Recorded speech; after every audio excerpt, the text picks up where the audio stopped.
Welcome back, everybody, to the Who Do You Like Here podcast. It's Derby weekend. Been building this up for, geez, I don't know, since November. Breeders' Cup finally getting to the first Saturday in May here. Thanks, everybody, for joining us. We're going to be covering the Oaks and the Derby today. So we're going to cover both in one session here, one podcast. With me always, obviously, I'm Joey Sino. With me always is the kid. Kid, how you doing today? Good. A little hectic. Obviously, the chaos is now ensuing in the Derby, so we've got a bunch of changes, a bunch of, well, I wouldn't say a bunch of scratches, but a couple scratches that are obviously going to change some things. But a long couple of nights here handicapping, trying to get Yeah. ready for today. The pivoting to the pace changes, which we're going to talk about, and horses dropping out. Some horses questionable if they're going to stay in. There's no other places to fill here. We're all filled up. We're actually probably going to be at 19. We could be at 16 by post time come Saturday, but Right. we'll get into all that. Really excited to be back here. Obviously, we've been kind of doing the alternate weeks here coming in. So excited to get back in the studios here. Do some handicapping to get with you. Let's pick some winners here for this year's Oaks and Derby. I don't think I'm going to give you any surprises in a couple of in these two races. Maybe on the underneath side. We'll see.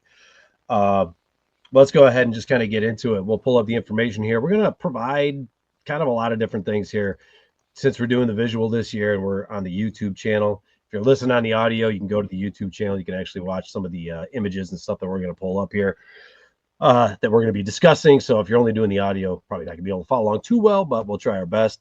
We're going to do a weather update for Friday and Saturday, and what we're looking at is right now is for weather. If Midwest, if you're not from here, if you're not familiarized with the Midwest weather, it changes on a dime. They're calling for non-rain, and they all calling for rain on Saturday. We're going to see how that shapes out. Hopefully the rain holds off on Friday and we got a dry day. And then we're going to go through the race analysis, pace projections for the Oaks, give you our selections. And then we're going to go through the Derby, the win probabilities. If you're just kind of a numbers better and high probability numbers on post positions, we'll talk about that. We'll go through the Derby analysis, pace projection as well, and then our Derby selection. So lots to cover. We're just going to jump right on into it. First thing we want to talk about is the weather. So this Friday, tomorrow, we're podcasting here and recording on Thursday. The weather for Friday looks fairly decent. 71 degrees, high humidity, but the rain is supposed to hold off till later in the afternoon when the card is basically finished. So should be a dry Friday. Is it going to stay that way? I can't guarantee it. The weathermen out here in the Midwest really don't know anything. Kid, I know you can attest to that. I can. Constant changes in weather. Yeah, one day it's supposed to be 70 and sunny, and the next day they change it to 55 and raining. So it's like, yeah, it's a crapshoot. You got a better shot at calling the Derby than you do calling the weather right in the Midwest. Right. Yeah, I agree. Yeah, the weather is basically kind of like our pick fives that we've had in the past, 4 out of 5. Close, but not quite. Now, Saturday, it's a little different. We're going to be seeing quite a bit of rain here and temperatures dropping. So not going to be in those high 70s, low 80s. Going to be more in that 65 degrees. It's going to rain all day. Doesn't look like a much accumulation right now. Basically about a tenth of an inch per hour all overnight and all throughout the card. So it should be a wet, soggy kind of day by the time we get to Derby. We should be looking at some substantial water. I don't know if it's going to get the sloppy, but it's definitely going to get muddy. It kind of depends how much we're getting on the overnight. That in mind, make sure you kind of taking it into effect when you're looking into your handicap, and especially on the undercard, which we're not covering, but the undercards on both days are really, really good. Saturday is just about as you can get as an undercard and get some bang for your buck. Let's get into the Oaks here. The Oaks on Friday, 14 horses right now entered in, I believe, at this point. I thought there was a scratch coming through. 5G is scratched. Yeah. There we go. So that's the one that came through. 5G is going to be off the board. I don't know. Do you know what it was for specifically, kid, by chance? Doesn't matter. I want to say it was like a training. I think it was like something like they weren't training well or something. So they just ended up scratching out of the race, defecting. So okay. I think, don't quote me on that. I think it was that horse. But okay. And what number was 5G? 5G was, I believe, the 8th.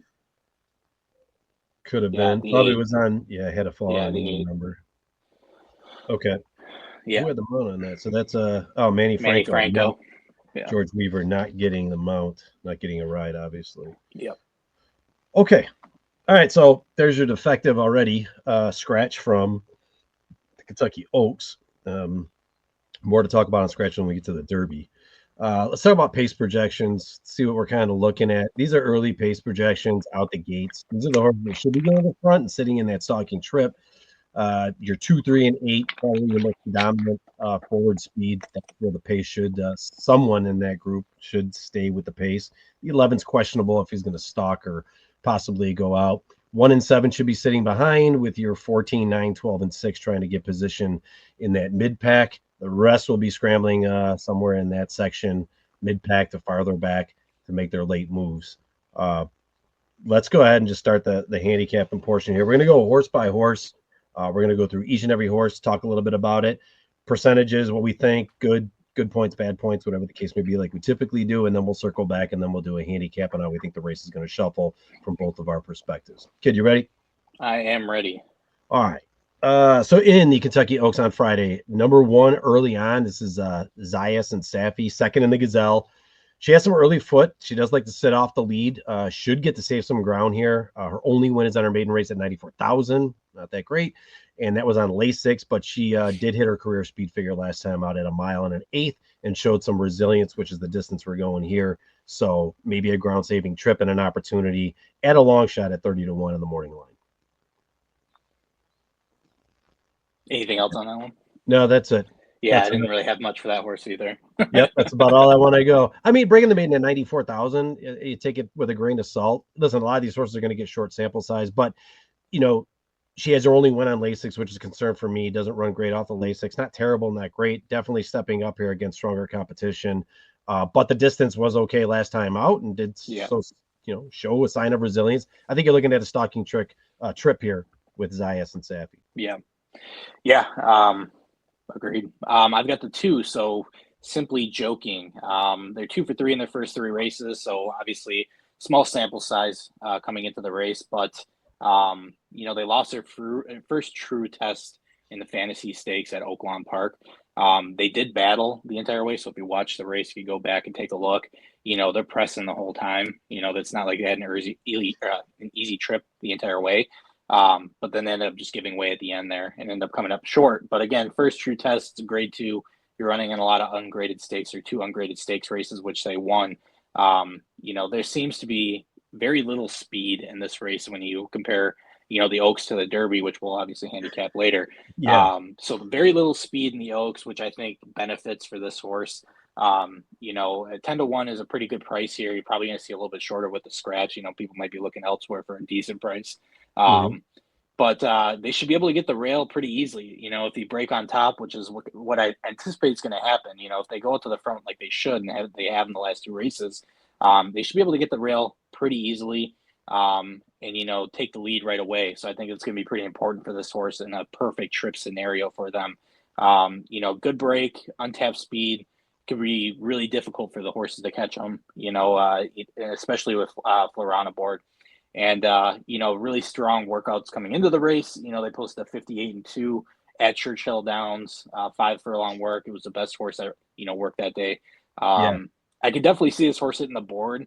I don't necessarily know if they're going to win, obviously. I don't have like a warm and fuzzy feeling that they're going to steal the race, but they could steal the race if nobody goes with them, So if the other speed horse, I think there's only 1, maybe 2 horses in here that could possibly go. But if they don't go and this horse gets the lead easy, they could go get to wire. You never know, especially with a lot of closures doing the same thing. I wouldn't expect an easy lead in this race. I think there's a few horses that definitely want to be close, and I think there's going to be some pressing. Someone's got to go. Someone's going to have to sit back. But I think you're actually going to see a couple actually go. As we saw in the early pace projections, I think there's going to be a couple not battling, but at least on the lead early. Yeah, so I think the one you're going to be talking about next is also going to probably go, and then 5G was the other one that you, based off of the speed projection, was 5G, the 8. That was the only other one that I really saw that would go to the front pretty quick, but I'll let you go ahead and jump in on the 3. But yeah, like I said, I think throwing this horse in, win, place, or show, or maybe throwing a bet on there is not a dumb idea by any means. I think they've got an opportunity, but we'll take a perfect trip. Yeah. Definitely figures to be out there early. The 3 Fondly, this is IRAD and Grand Motion. kind of a weird combination when I talk about IRAD and Graham Motion. It's not usually Mm. the combination jockey trainer that you see or would see expect in an Oaks or in a Derby kind of race or one of these bigger races. Nonetheless, Graham Motion gets IRAD in the reins here for Fondley. She has 2 starts, 2 wins. Last one was a non-graded at Colonial. She does have some tactical speed, so if IRAD chooses to send her, I'm thinking he's going to do a stalking trip. But now with the defection of the 8, you may see IRAD maybe push more towards the front here with the 3. So interesting defection of speed to add possibly new speed, depending on how IRAD wants to go here. I would like to see if I guess if I was betting man and I wanted this horse and I thought I had a chance, I'd rather see it in the stalking position for her. She's not very classy. She's not very flashy. The speed figures aren't really sexy, but it is IRAD. It's going to be at a price. Definitely going to drop down from the morning line of 20-1, I would expect, but still going to be probably double digit. And anytime IRAD's on these high priced horses, you just don't want to leave it off because he really, really does. He's one of the best riders. He's definitely going to make the effort that he has to. And she does have some speed. So I kind of like this one on the underneath side on some prices. 20-1 definitely should not be the number as we're getting into this at post time, maybe the morning line, but that should definitely drop. Like I said, one time at a sprint, basically 7 furlongs, and then ran at a route at a mile in the 16th. We're going a mile in the 8th, and she got stronger as she went in the last race, and she finished up pretty well at that 142-2 in the Virginia Oaks. So, again, not coming from anywhere sexy. First time off the Lasix, wins on Lasix first time. Second time off Lasix, wins convincingly in the Virginia Oaks. And I mean, I would say convincingly because drew away. If this went another panel, half a panel, she would have even won by even more. So that's kind of where I'm at. Definitely somebody I want to have on the underneath ticket. Not really convinced on the top side, just on paper. Yeah. I've got the 4, the big bad 4 here, Drexel Hill. Very, very minimal notes on this horse. I didn't see much from the form. I think it's very similar to a couple of horses in this race where, this is a first true test that they're going to have. And it is really just not a lot to speak about, even in the races that they did win. They won they won an ungraded stakes race last time out. So coming into the race, you're coming off a win.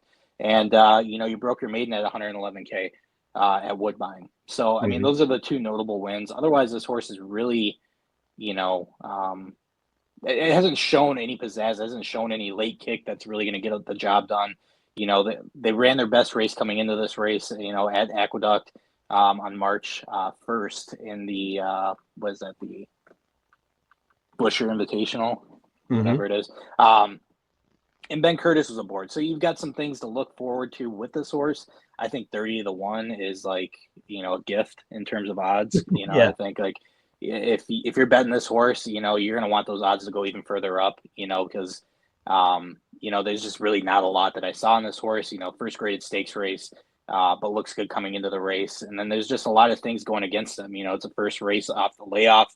And like I said, just not a whole lot of notable wins and really not a whole bunch of competition that they've been running against in those races. So as you can tell, I am very much off on this horse. I think it's a good opportunity for the barn and Whitworth Beckman, but I really don't see this horse making a splash. Otherwise, if they do, you're going to get paid crazy money because it's a long shot. It definitely is a long shot for a reason, I think. It should be. It should be. The odds reflect correctly here on the morning line. I think if you're looking for upside on this horse, is that since the surface change, it hasn't been, I wouldn't say it has been stellar, but the class efforts broke its maiden, it's gone into non-graded stakes. The one thing I will say is I think the horse is taken to the Churchill Downs track very well. If you look at the workouts prior to the Churchill Downs move back in April, go back to March, early March, mid-March, you're seeing 49.50 on these workouts. Gets to Churchill, runs his 3 best workouts it's had: 48-3 for 4 furlongs, a 58-2 for 5 furlongs, and then a minute flat for 5 furlongs coming in on April 25th. So the horse definitely likes the surface. If it does get some moisture in the surface, if it does rain early, if the pop-up showers do happen just prior to post time, this one actually goes up a little bit on my underneath for an opportunity to get a payday. Just because I like Ben Curtis is riding fantastic since he got out the apprenticeship. Nothing's changed. And I just like the way the horse is taken to the surface just from the workouts alone, not so much on the paper where synthetic looked like where this horse kind of should have stayed on paper. Yeah, I think Woodbine is definitely the track for them. or Turfway Yeah, maybe. Fairgrounds, he came in a fifth and a third. Like I said, the most notable win that they had was that last time out, coming back yeah. in from Aqueduct. So, Yeah, but and yeah, not like not much movement, right? I mean, just yeah, nothing to be sexy about here. Two back in somewhat of an off track and a sloppy track at Fairgrounds. It did hold its own and at least yeah. hang out for third in a forwardly placing motion. So maybe they tried a tactic versus coming off the pace, which typically this horse has done historically. Let's move on to the five. Quick kick. Rispoli and Tom Amis for this connection. Fourth in the Fairgrounds Oaks, fifth in the Honeybee. She's 0 for 4 in graded stakes races so far. She will be far back early, and she's going to need a pace to run down like she did in the Breeders' Cup. I don't see that form as of recent. I don't see anything here that's showing me that she's going to be getting back to that kind of form that she ran back in November, even prior to that. Since 2025, she's filled out. She put on a little bit of weight. She's on the feet. I know that. Tom Amis, his horses are always fit and sound, but she's definitely transitioned on the heavier side, in my opinion, from her 2-year-old to 3-year-old campaign. It's kind of showing on the paper as well. Nothing really from the normal moves you see being 8, 10 lengths back. Um, the fractions aren't any different. Running down 44, she could do it back at the Breeders' Cup. She can't run down 46 and 47, and it's just more of a merry-go-round race the last two times out. Now, albeit the jockey changes continue, right? Davis is off, Gaffleone is on, Gaffleone is off now. Roberto Rispoli gets them out. Not a lot of confidence here. The horse, horse seems to travel well last year, just not doing its best in this 3-year-old campaign. It's a toss for me. I just don't see anything or anybody in here that wouldn't be able to beat this horse in any other race, albeit in a race like this with this competition. I can't put Quick Kick in. I would agree with that. Yeah, I'm not too high on this horse either. I think Rispoli is going to be there obviously for the weekend. He's got a big day on Saturday, so Correct. he's picking one up here, and Yeah. he'll give a good ride, but I don't know if I see this horse making any big splash. So I'd agree. Agreed. The sixth, so Ballerina Dioro. This horse it's very confusing to me when I was looking at it on the form and when I was looking at some of the races. They've come from the clouds from way back, and they've also sat off stalking and been able to win that way. I think it's a tale of two different horses that you're seeing, though. When you look at the form and you look at the races, they were running on turf for the first 3 races in their career. They finished sixth, horrible ride. Rosario was aboard, didn't break their maiden. Came back out in 170K. You got Irad aboard, and you're able to break your maiden on the turf. And then you go and follow it back up with another turf race with Dylan Davis, who was riding red hot, and they finished eighth, by 3 lengths in that race. So then they say, okay, well, maybe we got to try the dirt. We jump into a grade 2 again. And as soon as they jump into the dirt and they switch the surface for this horse, it really seems like it's been a completely different horse. I think it made all the difference. They jumped into a 1.125 on the dirt with Dylan Davis aboard, and they could have won that race. They finished a length off the race, but I mean, they posted their highest speed figure that they've posted in their entire career. So obviously, they took to the surface very well and got some favorable results. They went to the Devonadale, same thing, ran a really good race, a lot closer than they previously been. Still came up a little bit short, lost by 2 3/4 with Tyler aboard. But then in Aqueduct, they go to Aqueduct, they run in the Gazelle, and they run their second best speed figure. They're stalking the entire way, and Dylan Davis gets the nose down first. So I think there's something to be said after they made the surface change. It really has worked in their favor, and I think they found out kind of the winning formula is keeping the horse competitive in the race, and then hopefully have enough down the stretch to make a splash. So Yeah. I do like this horse a little bit. I don't know if I like it for the win. I think there's a couple other horses here that I like better. But I do think that there is something here. You're getting Flavian Pratt riding for Chad Brown. Obviously, that connection has been very, very prominent, especially on the New York circuit. It just might be a little bit too much race for this horse. Seeing that it's a grade 1, there's historically just running in grade 2s and grade 3s, and really got the win in the grade 3, the big notable win in a grade 3. So a little bit less competition, but have beaten some of the foes here in this race. But yeah, I think just the biggest thing you want to take away is that they made an improvement. It's working, and the horse definitely looks like it's on the improve. So I think they could take a step up. Like I said, I would definitely have this horse hitting the board. I think picking up some pieces late is definitely what's going to happen here. But it's all going to be trip dependent, obviously. And if they're too far back, it might just be wraps for this horse to begin with. So hopefully they keep doing what they've been doing, and that's the winning formula, and I think they will. But that's kind of what I have for this one. I think it's just going to be really a really good test for this horse of what they're actually capable of. Yeah, I agree. I think the change to Flavian Pratt definitely, I think, It's an upgrade improves for the sure. opportunity here for her chances. The inconsistencies of this horse's placement early on has got me a little perplexed. When I look at the Gazelle and I look at the Devona Dale, both of those are 5 and 6 fields, 5 and 6 horse fields. It's a not very large competition. Anytime this horse is in fields of 10, 11, and 12, it's 6, 7, 8 lengths back. So I don't know if that's tactic design or if that's just the way the horse responds and isn't getting out the gate early in these bigger fields, bigger crowds, whatever the case may be. So I figure this one to be back early and have to pick up the pieces late. I'm just not too sure. It's definitely improved since the surface change and going into the tail end of last year and beginning of this year. I just don't think it's enough to get it anywhere in the win column. Hitting the board is a possibility. The fractions would just have to be in a certain dynamics for this horse to win. I think you're going to see some early fractions, which probably bodes more well for this one to hit the board. But yeah, not my top pick. Nothing that I'm really seeing that jumps off. And the big thing too, when you're looking at when they're breaking, right? So obviously a couple of those races you mentioned, right? The 10, 11, and 12 horse fields, those are all on turf. Correct. Those are all on turf races. So I think that obviously plays a factor. But then when they did go to the dirt, right? They broke out of the 10 hole and we're 10th, So I think that outside post is definitely something to look at too. The further to the outside, it looks like they just really don't cooperate well. At least for the 3 races that they were all the way to the outside. The closer they got to the inside, it looks like they broke a lot better.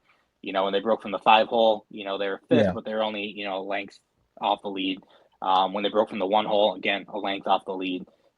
So I think they've definitely done something, maybe schooled this horse a little bit more on the braking in the last couple of races. And like you said, 5, 6 horse fields, really not much to hang your hat on there. But, like I said, I think where they're breaking and, that post position does play a little bit of a factor as well in the surface, obviously. So if I'm looking at this, I want to know what's atoning for the horse being able to break better. It's not that they're not doing any gate works. You can see the workouts. This horse isn't getting any gate works in to improve how it comes out of the gate. It's literally because the field sizes are smaller and that how bad could it really break out of a field of 5? How far back can it really get? So in a field of 14, I expect Ballerina Dioro to probably be sitting 8th, 9th going to that first turn. So again, not where I need it to be. We'll see if it can pick something up late for pieces. Let's move on to the 7. I got Lacara. Lacara is Dylan Davis, Mark Cassidy. You've seen Dylan on a few of these horses already. This is the one he actually is going to take the opportunity on. Winner of the Ashland last time out. She does have a force that has to be a part of the early pace. So I'm projecting that Lacara is going to be somewhat near the front. I wouldn't expect to go to the front, but then again, I wouldn't be surprised either. Anytime you're looking at some of these graded stakes races that she's running, she's at or near or on the lead, and that should not change here. I'm sure that's her game plan when Cassie's having these conversations with Dylan. Her most disappointing performance happened in the Breeders' Cup Juvenile, so I can actually draw a line through that one. That was in the Juvenile Fillies last fall, and she's training great and in really, really great form. She's got a bullet workout, 46 flat for 4 furlongs on April 22nd. I really like everything, how this is shaping up for what I see in the body of work in the her 3-year-old campaign, as well as coming into the end of her 2-year-old campaign. Like I said, if I just take the juvenile out and just kind of scratch that one out, there's nothing here that doesn't tell me that this horse is capable of winning this race. So definitely a player for me. I like Lacara quite a bit. The workouts, especially the one workout at Churchill Down that's published here, obviously she took to the surface very, very well. I think that's going to bode well for her come Friday. Yeah, looking at the form and looking at this horse, right? 3 of their 4 wins were on the front end. I think that is the winning formula for this horse is, to be, I think, on the lead. But if they can't get the lead, if there's somebody going the murderous fraction, but they've shown that they can go that. They've shown that, they can go at 22:45 and still hold on and win. If you can look all the way back to Saratoga last year, was pretty much that was the case. 22:45, 110, and 123 to finish it up in the 91 speed figure. So I think, and that's when they broke their maiden. I think Dylan's going to be really aggressive here. Maybe not, but I think if the trends makes sense. It seems like their best work is on the front end when they set the fractions. Yeah. Unfortunately, there's other speed in here, so I don't think they want to go suicide fractions in this mode. We've already talked about some of the inside horses that possibly have speed that definitely need to go. The nice thing here is that the 7 is literally in the middle of the pack. So Dylan is going to have the same amount to his left and right to be able to decide where his positioning is best. He's riding lights out. You couldn't have a better position, I think, in this field where speed is in the inside and on the outside, that you can carve your spot and where you think you need to be in the race. So if the plan is correct, Lecard's a definite plan.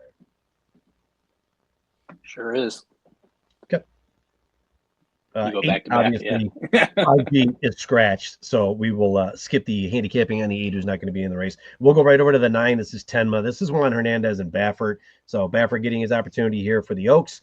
The Nyquist filly has been 3 in a row and looking for 4 on Friday. She's winning on a 3-length average, but in fields with only a 5-horse average. So, California racing continues to add question marks when we talk about horses coming in, shipping in, and getting larger field sizes. There's no telling how she's going to react to large crowds, a large field size, but the early pace makes that maybe less of a worry if you're a fan of Tenma, because she should be forwardly placed. And, again, it's that opportunity on how she's going to be sweating as she's coming in, if she's very extremely nervous. I think it's hold your tickets until you see how she is in the paddock area. She should set a stalking trip. She is at 12-1. I think that's a nice price for a Baffert horse that has shown some great skills, especially in the L'Aubergines, the Santa Anita Oaks, the Starlet. All 3 wins that she has so far, coming in on this streak with Hernandez in the silks, in the irons, has been big for Bob and the team over at Bioma Corporation, who own her. So what I like the best about this is that the horse isn't going to do anything different that it hasn't done. If for some reason this horse does get pinched back a little bit tactical, can make up some ground like it did early on in its 2-year-old campaign, I think they definitely want to see her on the front or at or near the lead, which is how we kind of projected on some of the pace figures perspectives. Nothing really shutting things down here on the workouts. Workouts are typical Bob Baffert workouts. They look disguised. They look muted. Maybe the horse is fully loaded and ready to go because she's been running in nothing but graded stakes races her entire career after breaking her maiden on debut for $75K. So kind of a head scratcher. Want to see certain things you're not gonna. It's smoke and mirrors when it comes to some of these horses, especially with the short sample size that you're getting in some of these horses in the field. But nonetheless, Tenma has an opportunity, and I do like the price. I think I'm more price playing this horse in exotics and kind of vertical wagers, depending on where the odds go. If they go down, it's probably on less tickets. Yeah. I mean, I like those last 3 speed figures that they posted coming into the race and winning in each 3 one. Like declining speed figures. Yeah, By the way. declining, sure. Yeah. But also, in the 90s, which most of these horses, are kind of in the upper 80s, lower 90s. So those mid 90s speed figures are something to look at. The 97 is really nice. I think off the pace, like you said. And, Juan Hernandez for Bob Baffert, which is a dynamic duo. So I definitely will be giving that horse a look on tomorrow. Looking at Take Charge Milady, that's the 10 horse, Brian Hernandez and Kenny McPeak. I really don't think, just even from a combination perspective, after what we saw last year, the magic that unveiled between the two, you really can't leave them off. If you watch the Netflix doc, which I was watching too, it made me just love the combination even more. The Race for the Crown. Yep. Brian, very even keel. Kenny, very even keel. They really work together very well. They know the horses, and like Brian Hernandez doesn't even need the instructions. Once he rides the horse, he knows exactly where he needs to be. So again, you can't really take your eyes off these two, especially in this race and winning last year. I think the horse itself is pretty live. I like what I'm seeing there. In the Ashland, if you really look at that race and you watch that race back, the unfortunate thing is they were just too far off the lead, in my opinion. You're 4 lengths off. It's a grade 1. It's your first attempt against that type of competition. And, if they were a little bit closer, I really think that they would have won that race. I have a really good feeling that if they were maybe 1.5, 2 lengths off the lead the entire way, they would have been able to go ahead and close into that lead like they did, and get the nose down. But unfortunately, they didn't. They let the untapped speed kind of go and run its race, and that was Lucara. But again, I think if there's a battle and they're just sitting off and being patient, this horse has got a really good opportunity. So yeah, that's kind of the winning trip for my opinion. And then I think, if you really look at the breeding, you look back at what this horse and who this horse is out of, there's some Derby winner bloodlines in this horse that, Hmm. obviously it's the Oaks, but it's Kentucky Derby weekend. It's over the track, success there. I think that's something to look into. It's something that I saw that kind of popped out to me. It's one of my top choices in this race. And there's a couple horses that I really like. This is one of them. I think at a 12-1 price, I would be betting that all day. Just from what I was seeing and the improvement that they made. I scratched the honeybee. I'm not even looking at that race. But if you look at the other two prior, they did exactly what I just mentioned. They were only Yeah. a 1.5 lengths off the entire way, and they ended up pulling off and winning by 5 and 4 lengths. So I think that's what they got to do, and I think they know that, and they know what the field looks like, and I think there's going to be a battle up at the top. So if they're patient enough and they have that mindset, I think they can be really successful in this race, and they're working out beautifully coming into the race as well. So a lot to look at, a lot that I like on this horse, and like I said, one of my top choices in the race. I could agree with you more. Probably one of my favorite choices that I have in my selections here. I'm definitely going to be having Take Charge Milady on my tickets. The workouts coming in again. This is another good opportunity where you see your typical workouts, whether it's on a fast track or on a muddy track. The surface doesn't have to concern, so I can take that off no matter what the weather does on Friday. Looking at this horse, really took to the Churchill surface and did 59-2 for 5 furlongs coming into the race. You're getting Brian Hernandez, who gets the mount again the second time after just missing the Ashland. And something I got out of Kenny McPeak, not just from the docuseries, but just when you see him talking in general, is I don't think Kenny's not I'm sure he loves winning. I know he loves winning. I think Kenny also is a smart trainer that's the prep races, no matter who he has coming in, whether it's Oaks or Derby or even, a Breeders' Cup, what he's looking at is how the horse runs prior. If it doesn't win, a second is still solid. Getting a solid race and what he expects out of the horse, knowing that the confidence is there. A lot of things can happen to not win, but to have your horse run good, even if it finishes third and be like, yep, we're right where we need to be, and then he tweaks from there. So I think it's a good move for Take Charge Milady in this race. I think it's like I said, one of my favorite picks here underneath. I don't know if that 12-1 is going to hold. I think a lot of the last year's nostalgia with Torpedo and the Kenny McPeak kind of combination with Brian, that's probably going to drop this down no matter who he was riding or who he had entered in. So expect that to come down probably significantly. Maybe you're looking at like 7-8-1. Still going to be though on my ticket. I like that a lot. Let's move on to the 11. 11 is good cheer. Luis Saez and Brad Cox. It's your morning line favorite at 6-5. It's a perfect 6 for 6. She draws away from the competition late in her races, which I think is a big key factor. It's not just winning as you're passing horses, but still running on and galloping out, which I know is kind of an over talked about angle in a lot of racing is when you're going extended distances and how they ran the last race and the gallop out looked great. But her gallops out look really great because she's coming with such momentum.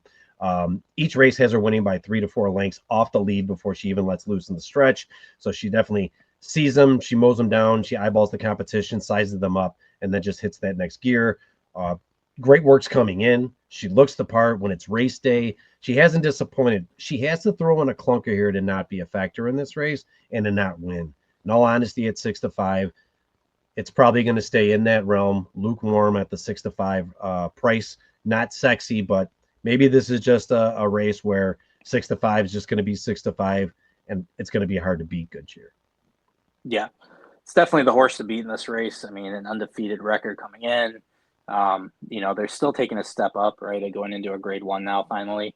But I mean, they've won in dominant fashion in every class that they could. So, it's definitely the horse to beat. And I think that 6-5 is probably even going to be going down a little bit. But, in a big race day, the odds really don't matter as much because the pools are so inflated that even if you're taking a chalk, on top, you still have an opportunity to get paid underneath, Yeah. So if you really like the horse, if you're really sold on this favorite winning, don't be afraid to play it because I think you're still looking at a decent payday. So Yeah. I've If got you, okay. if you look at the form, if you're looking at the form, it's nice because they're right next to each other. The 10 and the 11, they're right next to each other on the form. If you're looking at the form, you'd probably say, looking at that the 11 definitely has a better late foot pace projection, but it's really not the case. Actually, Takes Charge My Lady has actually a better late pace figure average than you're looking at with the favorite. So the favorite's just putting herself in a better position. Louise had an opportunity to put this horse in a great position, closer to the pace, and just kind of grinding it out on the turn when driving home. But pay attention, because I think that's like the key, is that late pace figure could be the difference from the favorite winning or the favorite just getting a late jump and not being able to finish strong. So Right. Agreed. The 12, Anna's Promise, Junior Alvarado, Carlos David. This one, I don't have a lot of confidence in. I know that they've got some good wins coming into the race, and then a second place finish in their last attempt. But the competition just is not there, in my opinion. Looking at this horse, I think they just might be a little bit too outclassed in this race. I know Carlos David drills speed into those horses. I mean, you see it at Gulfstream all the time. Anytime he has a horse out there, they're going to be trying to get close to that front end. mhm. And I think they've had a lot of success in doing so in those last three races, which is why they're finishing, first and a second. So I think that's obviously the opportunity there for them. Something to note is obviously Saez was aboard the last two races, and that's kind of their best two races that they ran. Yeah, Now Saez is taking the inside option right to the 11. And you're getting Junior Alvarado, which in terms of jockey, it's not much of a difference there, but it's just something to note that Saez obviously taking the better of the opportunities. It's not like he sure. was like, I have to ride Anna's Promise, So something to be said there. Like I said, the speed figures coming into the race are great. Posting 92 speed figures in both races. And they tried it in the grade 2 and they still came up a little bit short. I think it's just going to be a little bit too much for them. I'm not so sold on this horse, maybe for third. If they go out there and try to wing it, maybe they can grasp on for life and hold on for third or fourth in the super. But I don't see this horse making too much of an impact, especially when you match it up against the other horses in this race. It's kind of an early fade for my at least my Yeah, early predictions in the race. So yeah, I mean, not much to say there. They just broke their maiden not too long ago, and then they kind of just barely stepped up, went to an open company, and then finally tried a grade 2. But I would like to see a lot more graded opportunities, or maybe some big notable wins on the the form, which you just don't see here. So yeah. I am out on the 12, but like I said, maybe underneath, or I'll have it anyway if I hit that all button for third. So Yeah, I look at the body of work for Anna's Promise, and all I see is a horse that was very low expense to get into the race, mhm. to get into racing. Right, the cost of $5,000 and on breeding ends and bringing this horse along, very low, inexpensive, and Dale Romans had this horse 6 times out before it could break its maiden. They tried to keep it in this higher class of races to not lose it. Finally, put it in the maiden optional, claiming at 50,000 after dropping down from 170, 150, 120. And then finally at 50,000 breaking its maiden, but they had to put it in the claiming price and it got picked up and they lost the horse. So now Carlos David, who is a great trainer in his own right, puts in an optional claiming 75,000, wins that race. Yeah, field is 7 at Gulfstream Park, and then second in a mile in the 16th in the Gulfstream Park Oaks. That's what they're hanging their hat on, is that since the bar change, this horse has been running more consistent. And I couldn't agree more. The speed figures definitely are night and day from when this horse was running in February to March. So Mhm. kind of a head scratcher that Carlos Davis is good, or David Carlos is good. He's good, but how does he turn this horse around in that short of a time period? That's the Yeah. head scratcher for me. This horse is now a near front runner, stalking trip, winning races, and second in a grade 2 first time that it took 6 tries for this horse to break its maiden. Sometimes horses just finally get it. And this horse has had a lot of experience in races, so maybe that's a plus. I wouldn't kick it off the ticket, but I definitely like it in the third and fourth spots if I'm looking at tries and supers. This could be your price. Now, Junior did get hurt today. He got thrown off a horse. He was limping for a second, gave the nod, said he was fine.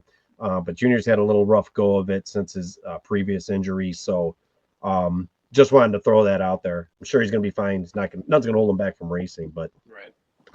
I like him back on the horse. I actually like him better on the horse. He's going to give a fair effort. Not that Saez wouldn't. Saez got the favorite. He knows what he's got. I think Alvarado knows what he's got if he gets the opportunity and he does right Anna's Promise, which it looks like. I think it's a possibility for a price. So I kind of like that. I got the 13 here. Bless the Brokens, Velasquez and Walden. Third in the Rachel Alexandra. Win last time out in a non-graded stakes race at Turfway Park on synthetic. Listen, this horse has got the connections getting real excited for the 2025 Oaks, in my opinion.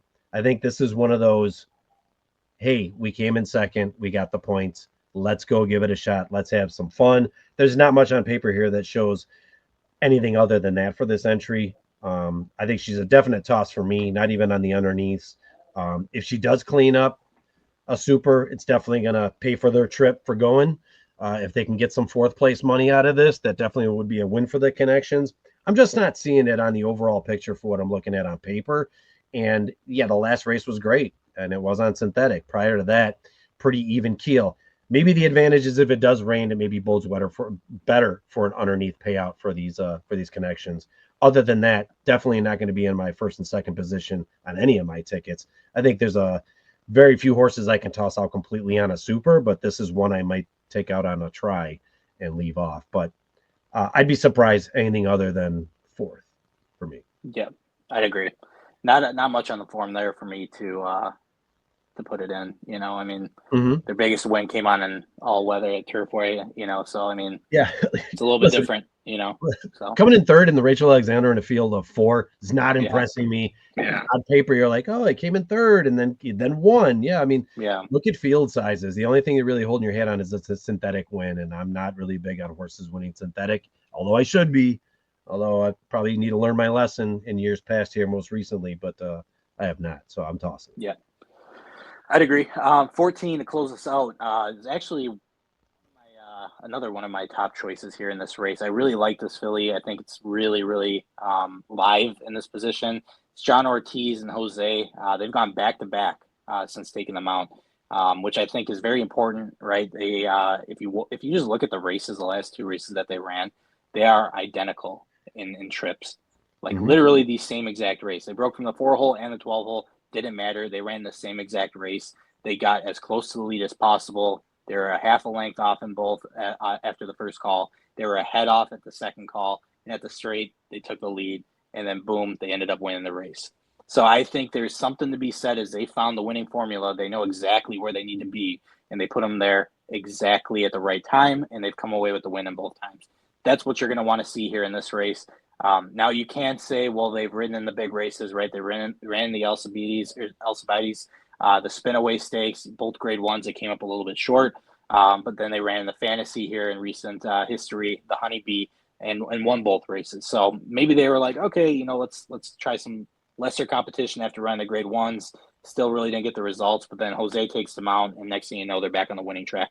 So I think it's really important to note that. I mean, I think they're really looking for those same exact races. And I think if they do run it, they're going to run a huge race on Friday. Workouts look great coming into the race. Keeneland, they ran a 59 and 5. They're the best horse that day. If you go back to Oaklawn on March 16th, 59 and 3, the best horse that day. If you go all the way back to February, the horse's training regimen has not changed. They've done everything right coming into the race, and they look fantastic coming into the race. And nothing would make me more happy than to see a friend of the podcast take home a big race on Friday. So, I'm really, really high on this horse. I think it's a really good, solid horse coming into the race. And I think, a potential upsetter against Good Sheer for sure. I agree 1,000%. One of my top selections in this race. Workouts have been fantastic, and you can go as far back as you want. You're going to see some serious workouts prior to all the races that it ran. I think the big pivot, I think if you were to go back and you go to the race on January 25th, the $300,000 stakes race, non-graded, and you look at that race and the connections at that point, and I'm sure I haven't talked to John, but if we were, I think going into the Honeybee was the make or break race. I think it truly was. This horse had seconditis. It hadn't won since it broke its maiden. It's coming in third. It's coming in second. It's running in the Goldenrod. It's running in these big races, just isn't winning. They're having some head scratchers. And then it couldn't win the 300 as an odds-on favorite, the most definite odds-on favorite in this non-graded stakes race, and lost to Take Charge My Lady in that race. And I think had they not had the turnaround the Honeybee, we'd not be talking about this horse in this race.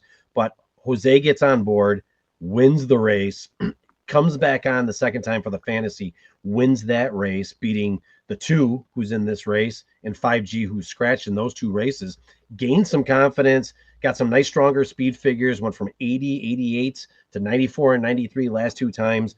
I think the horse is starting to come into its own. I think John is feeling really confident on how this horse's chances are. And I really like her chances going into this race. Going to get the outside post position, which I think actually will help, kind of like it did in the Honeybee, getting that outside spot, being able to judge the speed on the inside, get over, and put its place where she needs to be, which is at or near the front. So I like the good opportunity here. Maybe John can actually win this one. It's got a good chance.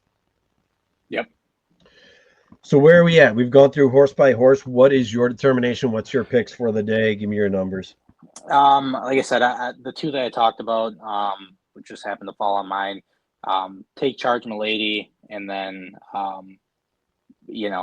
obviously Good Cheer is going to be very difficult to beat, I think, and then Quiet Place. I think they're my top three in this race. If I had to take a stab at it, I think Yeah. I really want to bet against the favorite just because I know that I'm going to get paid even more if it does happen. Yeah. So that's kind of where my thought is. I think I'm going to go and try to beat the favorite. That might be really stupid. But I really like what I'm seeing out of the 14. I like what I'm seeing out of Jose and John Ortiz. And, I think they're going to be patient. I think they're going to run that identical race. And I think they're going to have enough on the stretch to upset the field. And I think in second and third, obviously I'll have the all button for third in that race. Yeah. But in second, I might have a couple different horses. I'll definitely have um, Good Cheer, and I'll have Take Charge, Milady, and I might throw one more horse there. Yeah. But that's kind of where I'm. That's where I'm kind of leaning. Kind of in my early predictions, but who knows? Depending on how the track is playing tomorrow. Yeah. It's going to be a head scratcher. In my mind, the 9 is definitely the speed. Tenma, Hernandez, and Baffert, they're going to go to the lead. They should be able to grasp it somewhere near the backstretch. I think that's what you're going to see. I think, the horse looks like it's in a stalking position, but I think this one's going to be pushed a little further early. I think the fractions will be pretty honest early on as well. So I'm kind of setting myself up here in my conversation in the speed analysis to say that I'm looking for a stalker or a closer, which we've covered and you've covered right now in your picks where the good ones lie. I think obviously Good Cheer makes a lot of sense and it's going to be tough to beat. I think the 14 Quiet Side is definitely a contender. I think the 10 Take Charge My Lady makes very much sense. And I really like the 7 Lacara. I think that there's a great opportunity for a speedster that can possibly have something still left in the tank. I think it's going to be Dylan Davis and Lacara for an opportunity. And then the last one I had was the 9 also, which is Tenma to maybe hold on with 5G out of the equation. So some speed, the 7 and the 9, I think will fade. And if I had to pick out of the 3 closers, the 10, the 11, and the 14, I think I'm going to go with recency, and I'm going to say that I'm going to try to beat the favorite, the 11, and take the 14 outside. I'm going to see Johnny Ortiz and Jose Ortiz just on that combination, just the fact that Jose's been riding lights out. I think he can definitely get this win. I think maybe I'll do a 14 on top with the 11, 10, 7, 8. I think that would be for my second positions, and then, or sorry, 7, 9, 8 scratch, and then that all button for third. But let's give this one the 14. I'll take the 14 on top in the Oaks. All right. Aligned. Yeah, I mean it's hard to not be. I don't see any surprises in that race. Although I think the Derby maybe holds something a little different for you. It definitely does. Yeah. Let's go ahead and look at some Derby information here. So, as we mentioned before at the beginning of the podcast, if you're new to horse racing, if you're more of a statistics person, then let's go ahead and take a look at some statistics from post positions. These are the post position historically. It's the 151st running of the Kentucky Derby. What you should be playing here would be a 10, 5, 8, 15 straight super for about $20. I don't know if that's going to be the case in this race, but statistically, the 10, the 5 post position, and the 8 post position, those are your money makers winning at a high clip. When I say high clip, small percentage here, but 10% of the time, 15 races out of 150 or 15.1, I guess, out of 151 races. It would be it'd be 15 because it's only been 150. Get you one of those 3. When you looked at this, right, and then hitting the money, you see even some other ones that fall in the lower percentage are hitting at a higher percentage on hitting the board, like your 13s, your 8, your 7, 5, 2, and 3. Those would be your underneath numbers. When you look at this and you looked and you did your handicapping, did this fall in range with how you handicapped from the form? Did that transition over to your PP numbers here? Um, it really didn't make. I mean, I'm pretty convinced on my picks and the kind of horses I like. When I was looking online, this is from Sports Illustrated. You can look online Mm-hmm. and find that they had like an article of all the best post positions and kind of the history of the post Yep. positions. And if you're looking at it, there are some post positions that are obviously way more favorable than others, and it definitely makes you think because if you're already skeptical on a horse and then you see that the statistics on this post position really haven't been great for a win percentage, Yeah. it kind of makes it an easy, okay, I'm not taking this horse on top. And then you can look at that in the money percentage that they have and say, okay, well, maybe they don't win it, and I don't think they can win it. It kind of solidified my feelings there. But I definitely Mm-hmm. think this horse can come in for second and third, or even fourth in this race. It might, give you a little bit more of a better indication of where maybe this horse belongs. So it can essentially, it can just give you that extra nudge if you're really on the fence with someone. Yeah. I think that's kind of the way I looked at it, and the way I utilize this is just more so. It didn't tell me, oh, I have to play the 5 on top because I like the post position. It's won the most. It's got the best statistics. It more so told me, oh, well, the 5 definitely has favorable statistics on there. Right. And if I like the horse, if I like the 5 horse, which is obviously American Promise, if I was really high on this horse already and I was like, yeah, it's got great, I would definitely upgrade that horse, Yeah. just because of where they're breaking from. Now, there are, some horses on here that are one post position in specific that just has never won, which we'll cover, I'm sure, very shortly. Yeah. That'll reign true forever, though. That'll always make me not bet that horse. So, but yeah, that's kind of how I utilize it. It's just nice to see kind of where the money's at, and where you want to kind of throw some of these horses if you're on the fence. Yeah. Yeah. Agreed. When I did my handicapping and I looked at this, and again, thanks for Sports Illustrated for sharing this information here. It didn't do much for me and who I like on top. So if that says anything, kind of look where the reds and the grays and the pinks are, because that's where I'm kind of falling at for my top picks when it comes to the Derby. So yeah, that kind of discouraged me a little more that my pick maybe if numbers and statistics hold true, probably not going to be valuable for me. But let's go ahead and get into the analysis portion. Speed figures, here's where the speed pace kind of sets off. 1, 2, 20, 16, 8, 6, 18. Some mid packers of 12, 10, 7, 9, and 5. Going into the first turn, this is kind of where the speed should lie, who should be going to the front. And I couldn't agree more with a few of these that are listed. The inside, I think, and the outside are both gimmies. The 1 definitely has to go, and I think the 20 definitely has to go to cross over.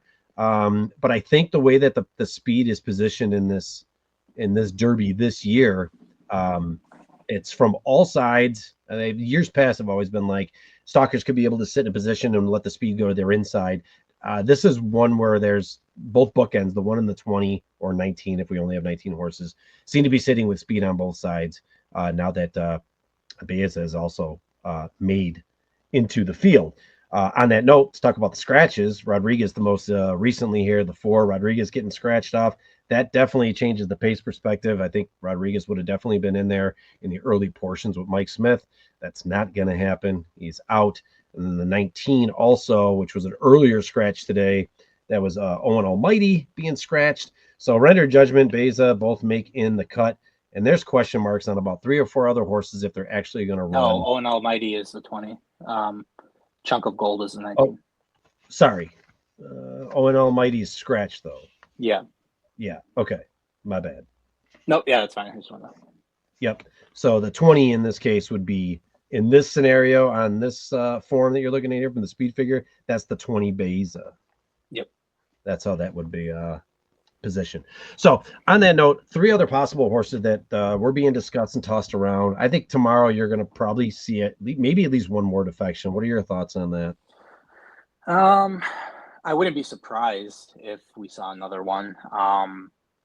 But there was a horse, and maybe I'm a little bit behind the times here, but there was a horse that I think had a bruised hoof.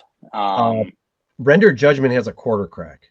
Yeah, that's what it was. Yeah, and That's then they yep, said they're still on track to run and correct. everything's been progressing correctly. But if Yep, maybe that horse takes a turn for the worse and just isn't sound that day or yep, feeling up to par, that's one that wouldn't surprise me. But you never know with the Derby. We saw it in recent years where they start dropping like flies and you know. yeah. But be that as it may, you just got to handicap the to your best of your ability and what's out there, and that's kind of what we did, obviously, with all the defections and with the new horse coming in. You just kind of pivot and you just kind of do what you can at the time, and Correct. then you've got plenty of time for Saturday to give more of a deeper dive too. So Yep, agreed. So I wouldn't be surprised if Render Judgment does scratch. Now it's got the quarter crack, but they're still moving forward. They're always going to make the best decision for the horse. Kenny McPeak, especially, he's going to make that decision. But the owners are still on board, and it's still a go. Grande and American Promise were the other two that everyone's talking about will probably scratch. I'm not sure if that's what those reasons are or what that was based upon, but just something to keep in mind. We may be down to a field of 16 when it comes to loading them up on Saturday. So we'll just have to see. We'll have to see how that plays out. Yeah, so pay attention to what happens here over the next 48 hours. But let's go ahead and get into the handicapping portion. I want to make sure that we go through the same thing we did here for the Oaks. We want to do horse by horse. I'm going to start us off here going to the inside, talking about number one, Citizen Bull. This is Garcia and Baffert. Baffert's back in the Kentucky Derby here. It's been after his suspension for the Medina Spirit drug test. Positive that whole fiasco. He's back in. I think he's trying to look to make a statement here, obviously, and he's got an opportunity with Rodriguez defecting. The big concern here would be he has to go to the front, and he will. He does have early foot. He will give Garcia the advantage from the speed to his outside. I think that's a huge advantage having the speed to the outside. Um, he won the Breeders' Cup Juvenile in a field of 10, so field size, and he won the Robert B. Lewis Stakes in a field of 5, but was beaten by journalism in the Santa Anita Derby, where he was pressed and faded going a mile and an eighth for the first time. So if I'm looking at this, I'm probably saying speed and fade. Um, in my opinion, it's speed and fade for this horse. Probably going to be in the mix early. Don't have him on my ticket on the underneath either.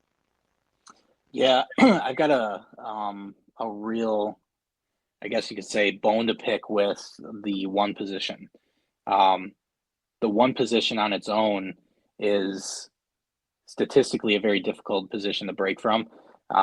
Over recent years, they just haven't. They have not had the success in that one position that you normally look for. You still there? Yeah, I'm still here. I think Okay. the camera's kind of fading out. I'm kind of blurry, so maybe I'm losing the connection. Okay.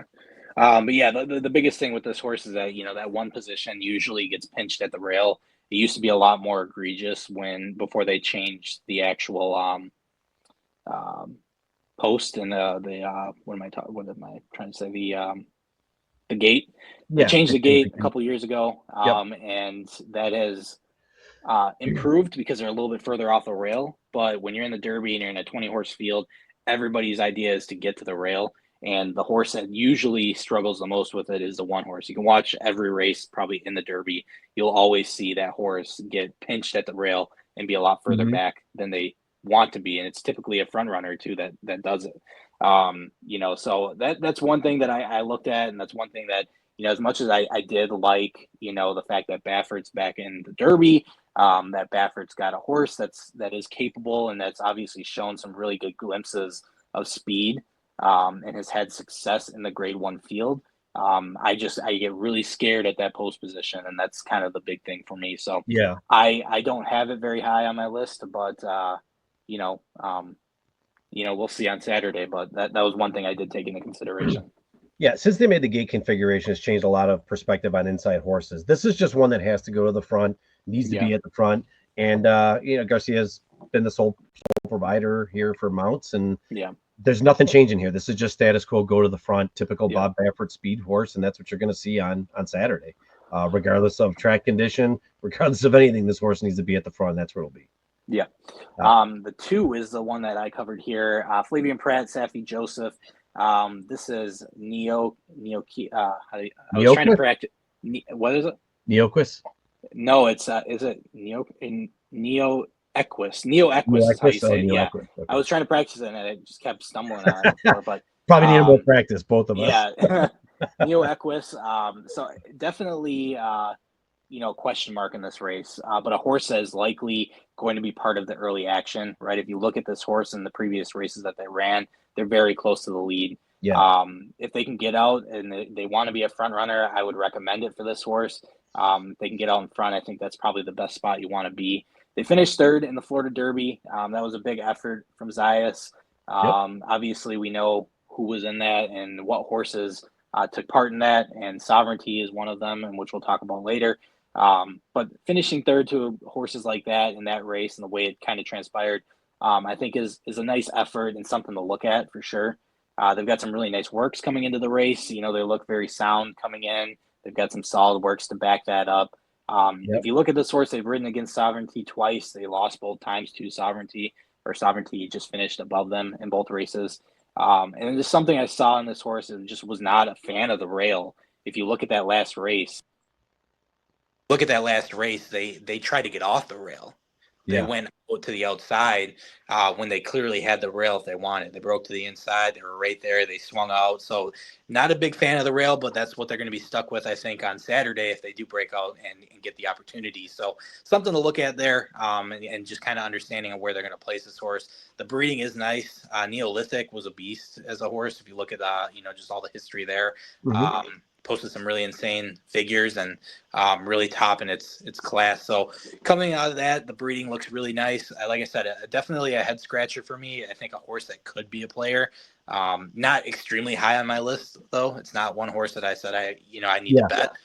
But definitely a horse that I'm looking at that possibly could hang on to some of the lower placings. So that's what I got there for Neo Equos. Right. New Equus. Yeah. So for me, it's roller coaster. I see positives and I see negatives. The Florida Derby was a big positive for me on this horse.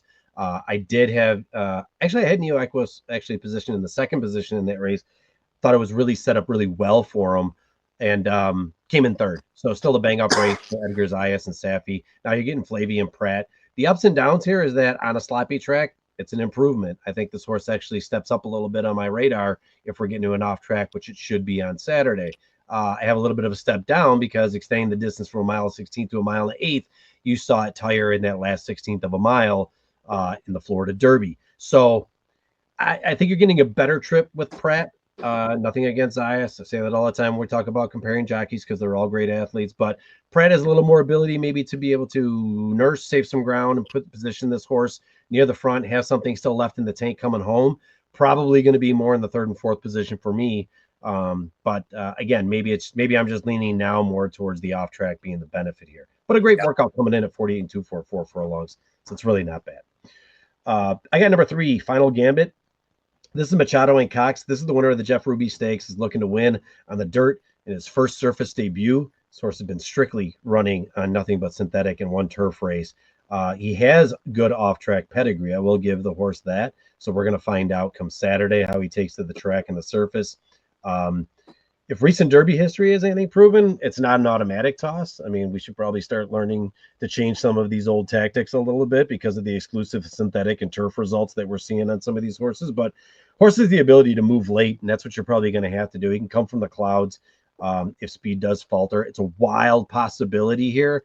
I'm going to say, for me, it's a question mark that is just leaving me on the all button for the fourth position in supers and the all button maybe in the third position on tries.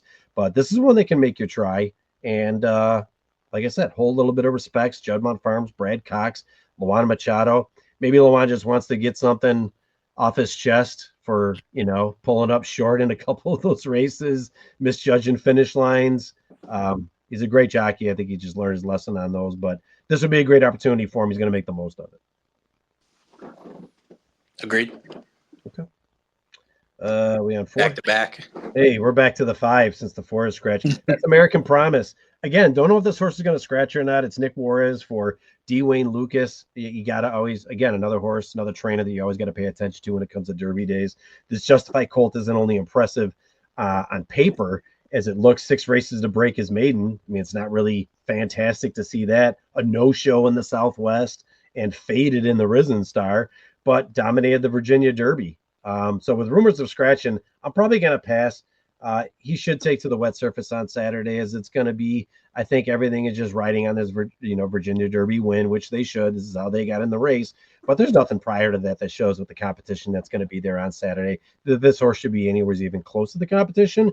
But enjoy yourself. Lucas gets another entry. Juarez gets an opportunity. The connections get to go ahead and have a little fun day at the track and hope for the best. But that's all I think they're going to finish with is some hope. Yeah, I'd agree. I'm not high on that one either. Jumping on to the 6th, Admire Daytona. This is an interesting horse, another horse that needs the front end. Shocking that we have another speed horse in this race and a race full of speed horses. UAE Derby. Yeah, the UAE Derby. We've talked about that a couple times here in this podcast, where they just haven't had the success when they come into the Kentucky Derby. Yeah. They're always highly touted. They're always got the pizzazz and the mumbling, the rumblings about how good this horse looks and how good they performed. And they come over to the Kentucky Derby and they just don't get the job done. But be that as it may, if you watch that UAE Derby, it was a grade 2, and it was a very resilient win by Christoph and Admire Daytona. They were on the front end the entire way, battled down the stretch with 3 or 2 other horses, kind of gave way a little bit early in that stretch. And it's such a long stretch, kind of like the Kentucky Derby, but then was able to just switch leads and then regain the lead and kind of pull off and draw away a little bit, and hang on and win, so I think there's something to be said there. It was a really good effort, a really tested effort to win that race. Other than that, you really have to dig deep and try to find these races when you go back to, Japan, and it gets a little bit gray there. But a race like that coming in, I think, is definitely important to note that it was just a very it was a big-hearted effort by both of them to get the win, and I think it's a notable win enough to talk about it. But again, the success from these UAE winners and horses just hasn't been enough for me to be like, yeah, I gotta go on this one. So I'm taking the 6 as maybe on the lower level of the show, or possibly 4th in the Super, but you never know. Yeah, it's a toss for me. Complete toss. UAE Derby. I'm going to stick to my guns until one of these horses eventually burns me and actually hits the board. I've learned my lesson on too many derbies prior to this, so definitely a toss for me. This leads me over to the Luxor Cafe. That's the 7. This is the Japanese Shipper Inn. Now, coincidentally, raced your horse that you just talked about, Admire Daytona 2 back. And I will say that they didn't have Lemaire in that race. They had Samashima instead. So Lemaire getting back on Admire Daytona is a boost, but Luxor Cafe, nonetheless, was able to go ahead and beat that horse.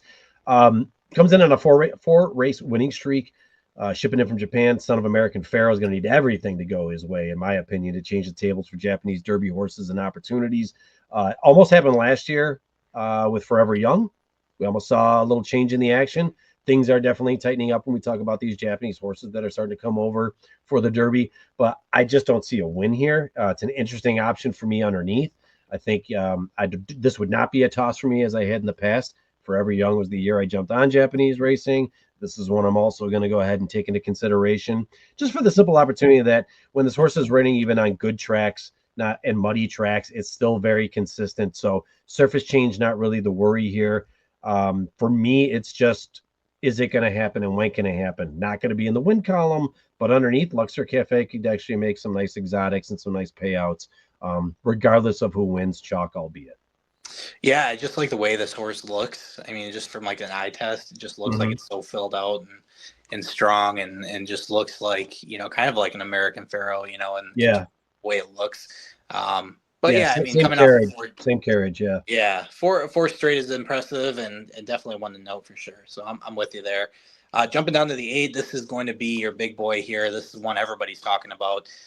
Journalism, Umberto Rispoli and Michael McCarthy. A really good chance for Rispoli here. This horse has only gotten stronger as they've gone. The speed figures say that. Again, we talked about it earlier. 5-horse fields aren't impressive, but when you're winning, and you're doing it the way they're doing it, you kind of give it another look. I get nervous with the small fields, like we said. It really hasn't had to weave through the traffic that you get in the Derby.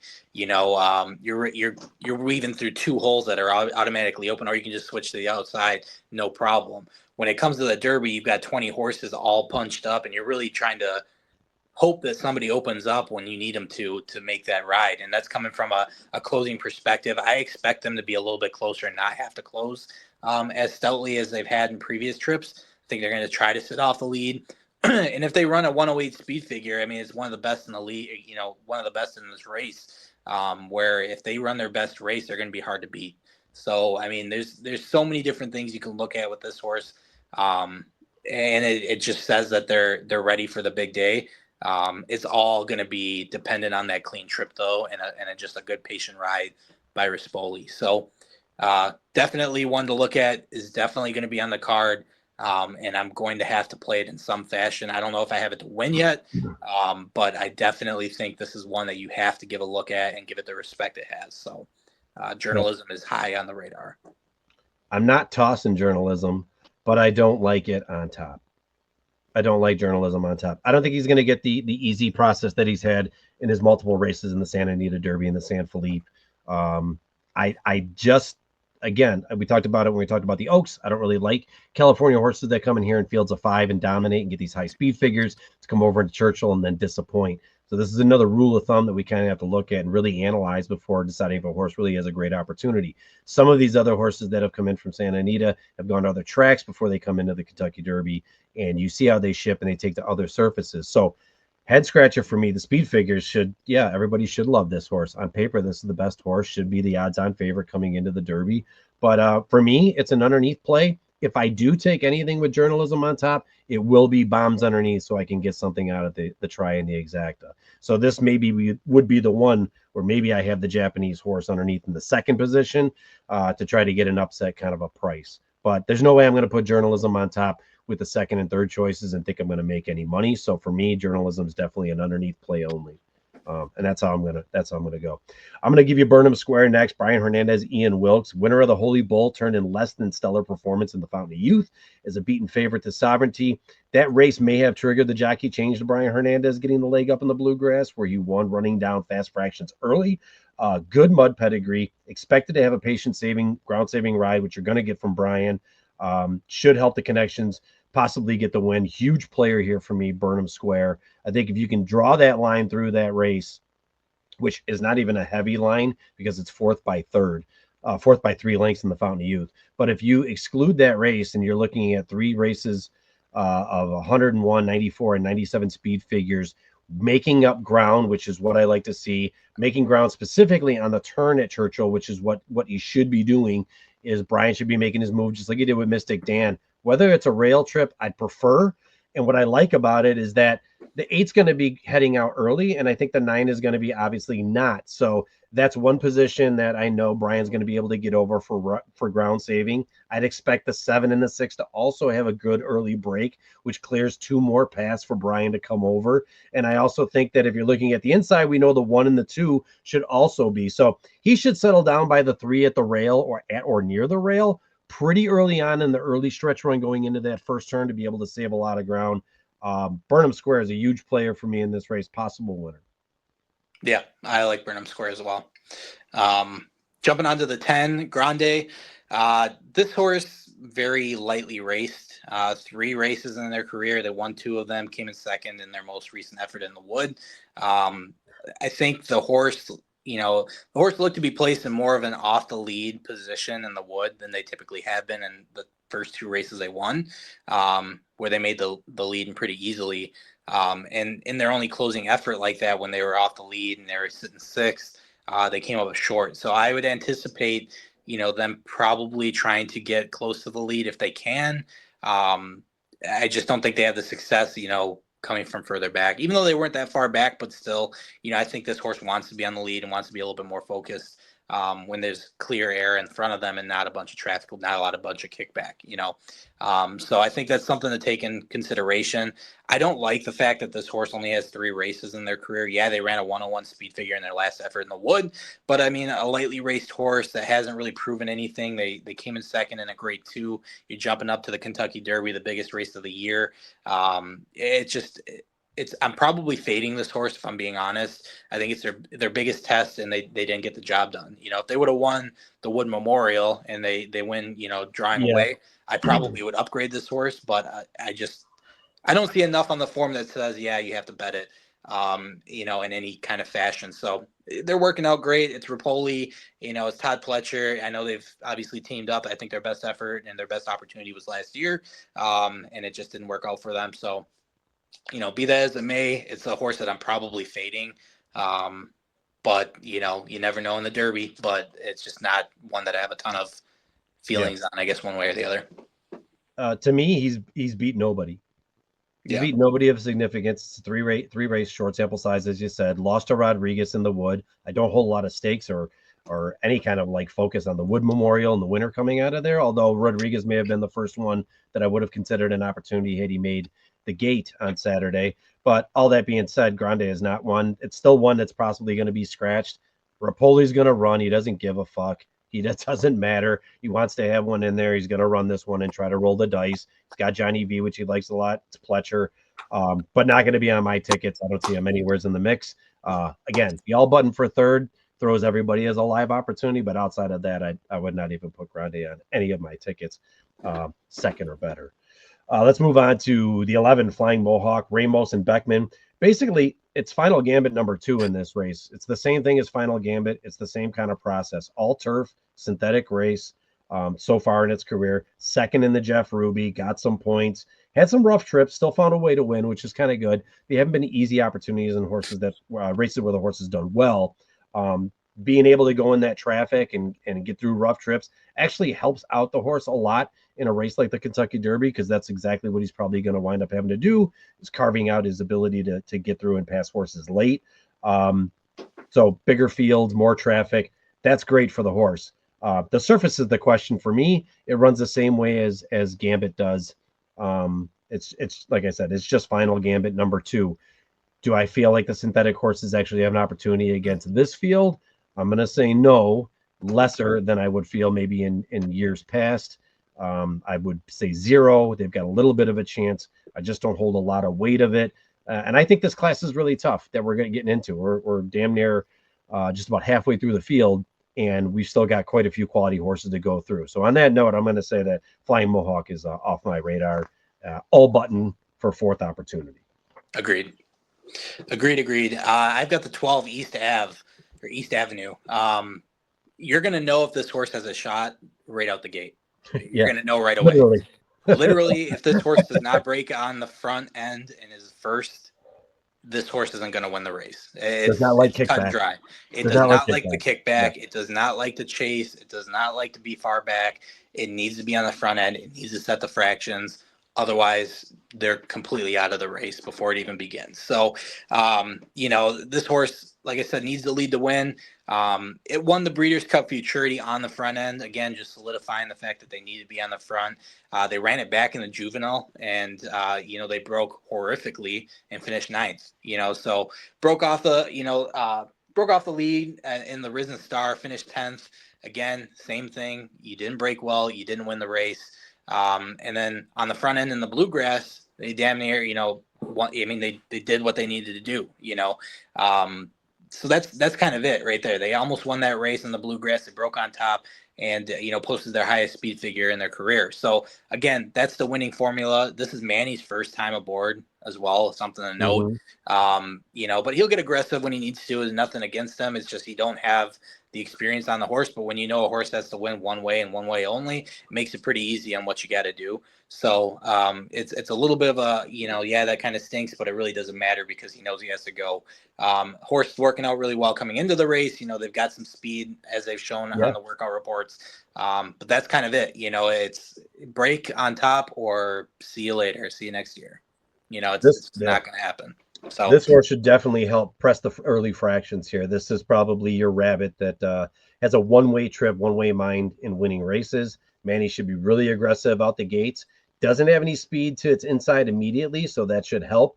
12 should actually be in the clear and have an opportunity if Manny does decide to go, which he should, to press going into that first turn, probably 4 or 5 wide. Does have some speed to its outside, though, that's going to go with. It's going to be how fast can he get to the hole before it closes up. That'll make all the difference. If he gets pinned back by some outside horses with speed and gets shuffled back to fourth or fifth, you might as well just go ahead and punch the ticket that he's pretty much done. So maybe East Avenue does get the faster leg out there. The horse definitely can break, and Manny's one of the best gate guys you're going to have. He's one of the best jockeys at Aqueduct in the current meet. So, I mean, I would definitely give this horse an opportunity at or near the front. Lasting the opportunity, that's another question. I don't know about the mile and a quarter here, but mile and an eighth so far, it looks like it's probably capping out at its distance, especially with some higher speed fractions than you're looking at. Running 46 and 110 and 136. You see the speed figure that it can keep up with early. It's going to be questionable. Not on my tops. Underneaths, maybe this one as a flash and fade, I think would be the go. Let's go with 13. 13's publisher. This is Irad and Steve Asmussen. Another weird combination for Irad going into the Derby like he has for the Oaks. Not surprised by it, but you usually see other horses for Asmussen. Irad's getting them out here. Solid workouts here over the Churchill surface. Loves an off track, and Irad's in the irons on a maiden that competed with many of the entries in this year's Derby. So, it just basically, I'm looking at the body of work here. It doesn't say you need to win a race to be in the Derby because the horse has been very, very aggressive. It actually has a really good shot. I think it actually has a chance in moving late trip, dependent, of course. But this horse is definitely live. Look at who it's run up against. Seventh to Sandman probably isn't the best here, and that's with when Eric Asmussen was riding this horse, and then the last two times with Pratt, fourth in the Rebel, and then second in the Arkansas Derby. This horse hasn't seen the finish line. I don't on top in the finish line, at least being the winner. I don't think this is going to be the race to do it, but Publisher is a definite player on the underneath sides, and I love Irad and should be a price in a field of this size. I love it. I love Publisher on the underneaths. Going to be in all my exotics. Yeah, I mean, definitely an interesting connection here, like you said, right? I mean, Irad doesn't run for Steve Asmussen that often, and when he does, it's typically a horse that's pretty live and has a really good shot. Mm-hmm. So, yeah, I'm with you on that. I've got the 14 here, Tistastic. Finally, I get to talk about a closer. Every other horse that I've talked about has been on the front end. Speed needs to be closed. This one does not need to be closed by any means. They can be 9 lengths off and still win the race, as you saw in the Louisiana Derby. It kind of fits Joel's riding style as of late too. He's not really a jockey that's breaking on top and getting that aggressive. He's kind of letting the race come to him, and that's kind of what he's been doing. So this kind of fits the running style and also fits the trip that this horse needs. Coming from the 14, you're not going to go and bust out all these fast fractions to get the lead. You're going to save as much ground as you possibly can, try to get to the rail. I think he has a really great turn of foot, coming, like I said, 9 lengths off the lead in the Louisiana Derby, and then ended up winning by 2.5, right? So you're passing damn near everybody, and you're doing it pretty impressively. So I think that's what they're going to do here, and it really does fit the style for the Kentucky Derby. We've seen it multiple times where this horse that just is patient enough, sits at the rail, just waits for the time to go. You saw it last year. You saw a big live long shot and Rich Strike come from the clouds and win in that race. So closers do have some mild success in the Derby. It's not always a horse that goes the fastest, the quickest, the earliest. But I think even though this horse isn't winning a ton, they've taken steps in the right direction in each race. They've kind of figured out where they need to be and kind of done what they needed to do to get into the position that they're at now. Yeah. I'm not a ginormous fan of this horse. I just think, a lot of things kind of check the boxes in terms of where they're riding and what they're doing. So the style fits Joel. Joel fits the style, the horse, everything. Off the lead, and they don't mind the kickback that they're going to get. So, yeah, if you like a closer, this is one to look at. Definitely give it a little bit of a glance. But yeah, it could be a player late and possibly pick up third or fourth, maybe. Yeah, I listen. one of the most seasoned horses in the Kentucky Derby, with 8 starts. I think Nick Juarez's horse has 9, I think, and then there's a few other with 8 as well. So experience helps. Lots of trips over the tracks. Travels well. Has gone to Kentucky Downs, Saratoga, Churchill Downs, Oaklawn, Fairgrounds. Horse travels well. Still shows up. Um, winning the Louisiana Derby. You got Rosario on a closer, which you're going to have a closer if you want Rosario to have a chance. I think, in my opinion, he's going to have him back and going to try to close late. He knows how to carve out spots to make his move, and has raced a lot of these horses that are already in this race. Not my top pick, not anything that I'm really jumping over, but graded stakes races and being competitive and somewhere near the mix. And again, we're trip dependent here, as every Derby is. Tistastic is makes a lot of sense, and the workouts have been great. Comes over to Churchill and a minute and 4/5 for 5, and then a 59 and 3 coming in. So the horse is in good shape. It's up to Rosario. Going to have the good trip, and then maybe he can do it. So definitely on my radar. We'll go to the next one here. 15 is Render Judgment. We already talked about this horse, Quarter Crack. I don't know what's going to happen, but this is Kenny McPeek's opportunity. He announced that Julian Leparoux was going to get the opportunity in the irons. I think it's the second go-to when you're talking about Brian Hernandez being his number one. This is Leparoux's kind of been his number two guy. And Julian's got some experience. He's a good jockey. I'm not going to take anything away from him, but this whole opportunity here is more the heartstrings, if you ask me. It's the heartstring favorite. It's Toby Keith's horse. Toby Keith passing away. Now his horse gets an opportunity to be in the Derby. I think that they want to continue to ride this storyline out and see what happens on Saturday. I'm not mad at it. Second in the Virginia Derby is what gets the points to get them in. Doesn't really have a lot of talent otherwise on paper. Hasn't really raced against. Has been beaten by lesser quality, in my opinion. And like I said, that recent report of the Quarter Crack, maybe they'll scratch. Maybe they'll just run for the experience, finish last, and still feel good about the process that they got there. I'm fine with that. It's just not going to be on my ticket. Agreed. Yeah, not a whole lot to go off on that. 16 Coal Battle. This is a very sneaky tactical horse, in my opinion. They really let the race come to them. You can see it in a couple different races here. They'll go to the front, they'll win that way, or they'll just sit off and wait for their opportunity to kind of come up in front of them.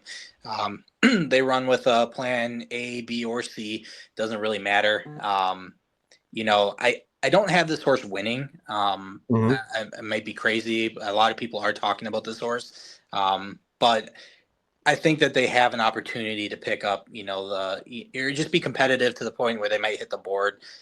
Their biggest win, obviously, is in the Rebel. They closed very stoutly, and they just backed it up in the Arkansas Derby, where they're just kind of one pace, though. So obviously you're going against Sandman and Publisher. That's something to consider there, and it's a good third place finish. But they really didn't do much to the point where I was like, yeah, they're really ready for the Derby. They're ready for the next step. That was a race where you wanted to see them push for the lead. You want to see them be competitive. Maybe they give way, but they give a huge effort. It was a good third place effort, but they kind of just sat in neutral and came in third. So I think it is a sneaky horse. It's shown abilities. But again, they took a big step up. They won the Rebel. That's a huge race. It's a big race, big effort. And then they backed it up with an even bigger race and, kind of fell short. And so I kind of see that same thing happening here on the biggest stage in racing, where, they're going to give an effort. I don't think that their best effort is going to be enough to win this race with some of these horses. Yeah. So, again, a very sneaky, very tactical horse. But yeah, this horse leaves me wanting more, and that's kind of where I see it being. So like I said, it might hit the board and get you some money, but I don't see this horse winning the race by any means. Yeah, listen, if you're into horse racing, if you're an old school, you gotta love Lonnie Briley, the trainer. I really like to see this guy win one. I think he's put his time in over decades, and is it going to happen? I don't think so. On paper, I don't think so. And I will tell you that if he doesn't win the Rebel and he comes in third to Sandman, who had a terrible start in that race and finished with a ton, if that's the case, Coal Battle's not in this conversation. He's not probably running on Saturday. But he did win. Sandman had the bad trip, stumbled at the start, came from dead last to get third. Coal Battle wins, and here we are. So, everything you said. Probably has a great opportunity. It's a nice story. Speed figures aren't anything to really get excited about. The workouts are really good. I mean, coming in here, especially at Churchill Downs recently, we have 47-4 and 4 furlongs. That's a nice sharpening up. Horse is going to need its best to win on Saturday. I just have it way on the unders, third and fourth for supers and late tries. Next, I got Sandman, Jose Ortiz, Mark Cassie. Finally got a clean race, which resulted in a win in the Arkansas Derby. What's that? Toss it. Get out of here. 17? You're just 17, going with the toss number? it. All right, Toss we're going it. superstition-wise. 17 obviously never won the Kentucky Derby. However, though, this horse is probably one of the better opportunities from the 17 position. Other than Fierceness last year, I would say probably had the higher percentage, and we all know how that finished up. So anyways, going back to what I was saying, due to a slow start and rough trips, it's cost this deep closer a few more wins and opportunities. Really should have a better looking resume than what he has due to some really terrible trips and starts. Jose's been, like I said, racing lights out. He's going to get the mount again here on a fan favorite that's going to be moving late. I like closers.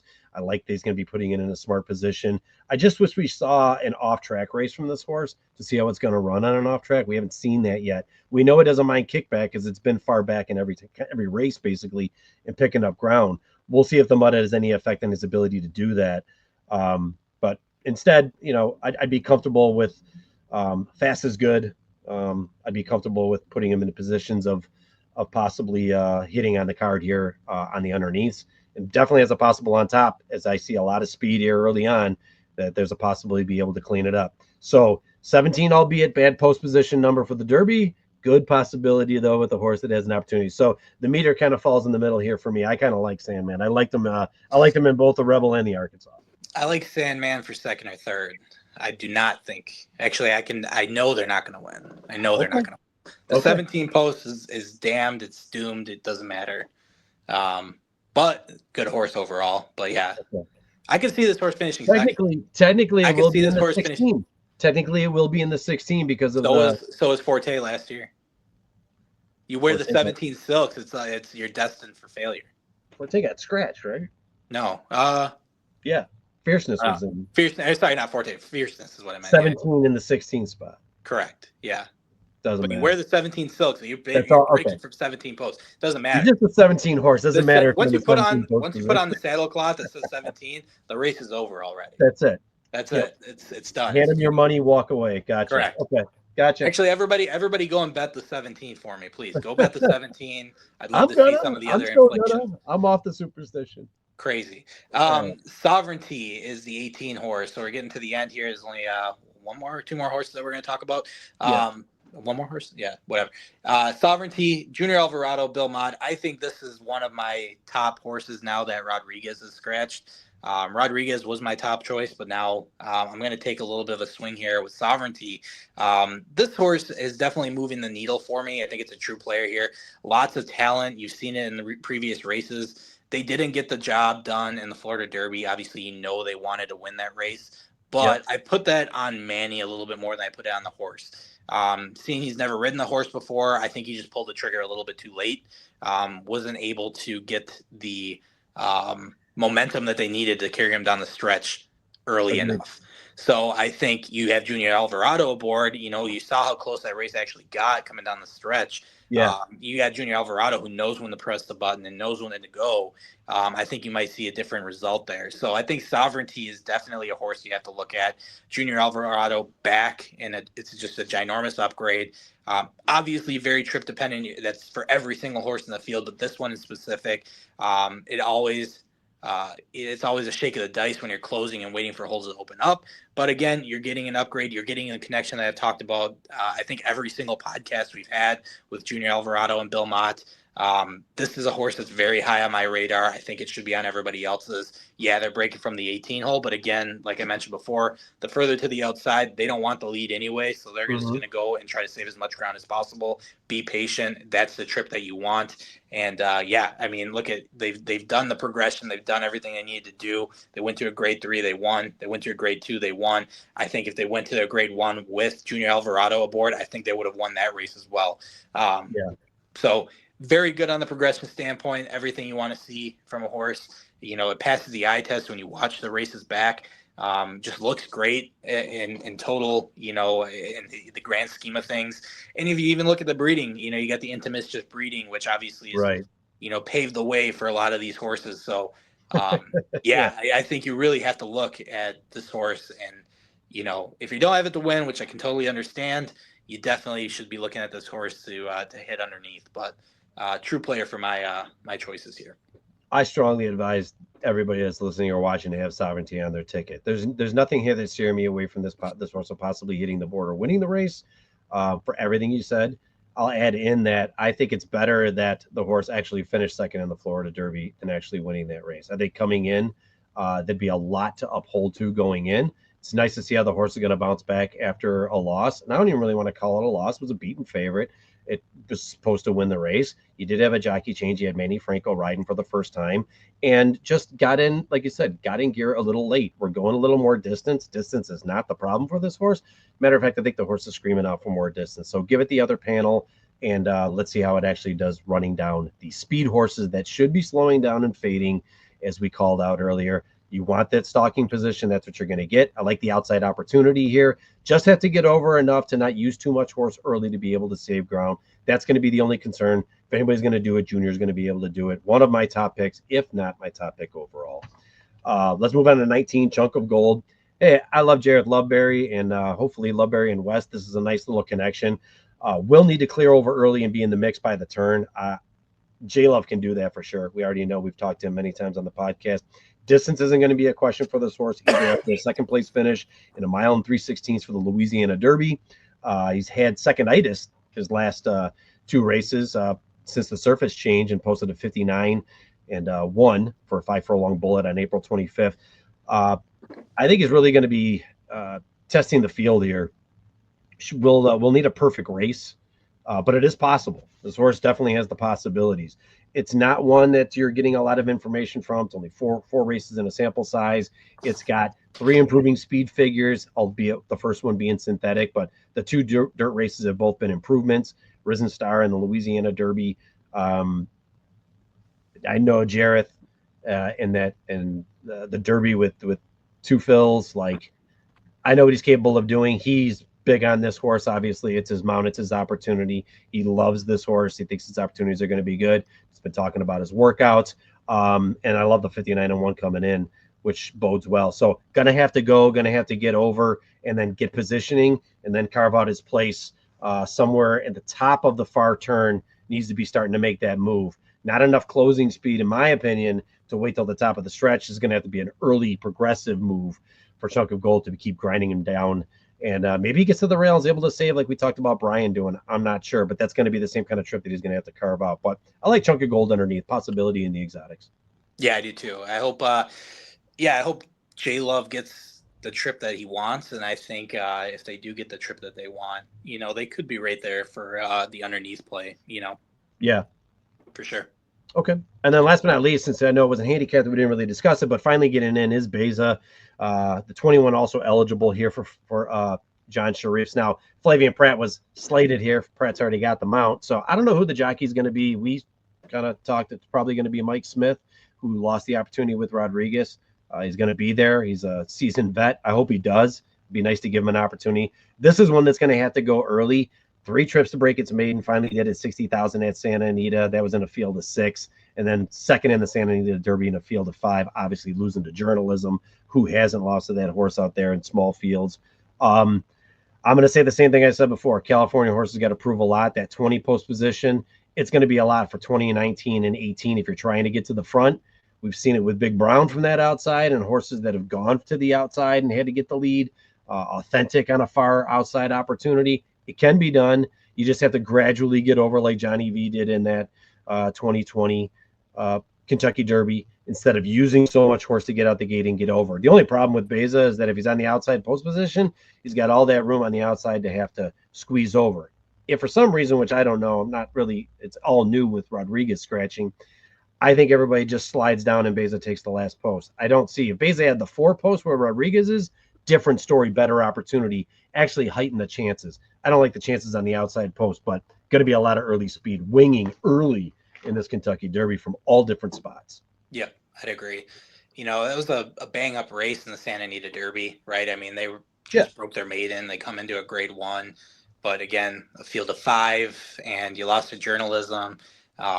you know, and now you have to overcome one of the hardest post positions to overcome. Yeah. So, you know, great opportunity. You're in the big dance. You got an opportunity here, but they need a lot of things to go their way, I think, to do what they want to do. So Agreed. definitely not dead. Definitely not one that I'm like, yeah, I'm definitely scratching, but you know, definitely one that, you know, has to get a little bit lucky, I think. So Nope. Agreed. So where are you falling out? What's your picks here for the Derby, kid? I'm going to still recalibrate where I'm looking. I'll probably be a little lukewarm until Saturday on who I like. But like I said, I'm really high on Sovereignty now, as I alluded to. It's hard for me because I'm trying to figure out who's actually going to go to the front, who's going to get the best trip at the front end, and how many horses are going to go. I think I'm looking, just because there is so much speed in this race. I'm looking for, you know, a mid-pack closer, and somebody that's proven that they can do it on a consistent basis, kind of where I'm leading. But I still want to look at a couple more races, kind of look at a couple different horses here, and kind of put my chips for sure somewhere on Saturday. But Yeah. yeah, it's a little difficult right now. You know, just still a lot of things to consider. But Rodriguez was my top choice. Like I said before, I thought, you know, out of all the front runners, I think they were going to get the most aggressive. It's Bob Baffert, it's Mike Smith. You know, the storyline was almost already written. They've got a great post position.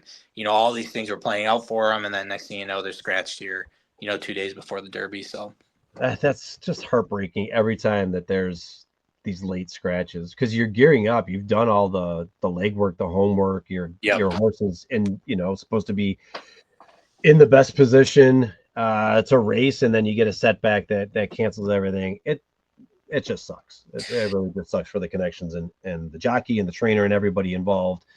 They had their expectations set up. You already said it. I like Sovereignty. I think Sovereignty has the best opportunity from a stalking mid-pack kind of closing trip. I like Junior. I think Sovereignty is going to be my top pick. I really like, I'm going to go right back to what I said before, too. I really do like Burnham Square. I think Burnham Square has a solid chance also from off pace with Kenny McPeak. Brian Hernandez, who doesn't get the Kenny McPeak, is the Ian Wilkes horse. I think that's a solid play. Those are my top two that I'm kind of teetering on. I think Journalism has an opportunity to hold on for a piece.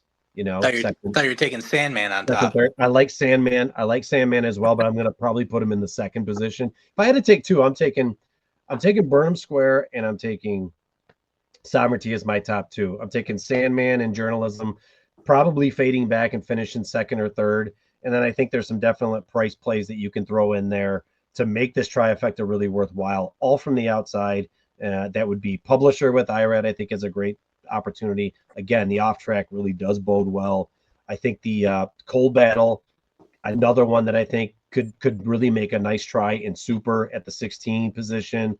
I think Chunk of Gold, the 19, has a good position here, an opportunity to finish up on the try. Those would be my third place solids, and then maybe all if I were to do the Super. But let's let the two that I think are at or near the top. Burnham Square gets a little bit nod because it's got to be closer, and I think Brian's really going to have that great opportunity for carving out that trip that he needs, that he knows he needs, and a saving ground. If Sovereignty was a little more inside, I'd probably have the nudge there, but it's going to be close. Sovereignty and Burnham Square are my top two. Before we go, our friends here in Wisconsin also, they do the fundraiser every year. I'm going to go ahead and post up here. They did send us a link to go ahead and play for them. Unfortunately, their Instagram link is not working. It didn't pull up when I tried, but basically, these guys are from Wisconsin. They've been doing this for a number of years. They get together every year. They set up an outside bar. Let me go ahead and bring this up here. It's a DTS Lounge. It's Down the Stretch Lounge. You can find them on Instagram. You can find them on X. Those are the handles. Basically, they set up an outside bar.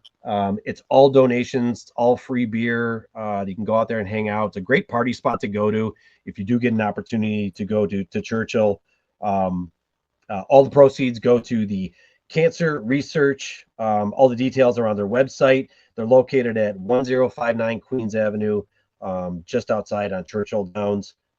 Go there, have a beer, donate a little money to a good cause. It's like 20 years, I think, now these guys have been doing it. And they're local here for us. We want to make sure we support them and their efforts every year. So good opportunity if you're in the area, go have some fun.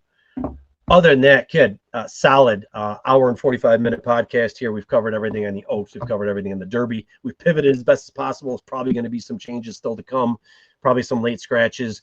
Our ticket will be out on tomorrow for the Oaks. On Friday, it'll be out there before the race starts, obviously, probably around 5th, 6th race. Same thing for the Derby. We'll have it available for Saturday. Maybe the kid and I will go back to the drawing board and tighten it up, but you got our picks on what we like. Anything you want to end with, kid? Nope, that's about all I got. All right, it's been a long one. I got no voice, so good luck, everybody. Appreciate everybody tuning in. Until next week, don't know if we'll have one next week. We'll definitely have one for the Preakness. Until then, good luck and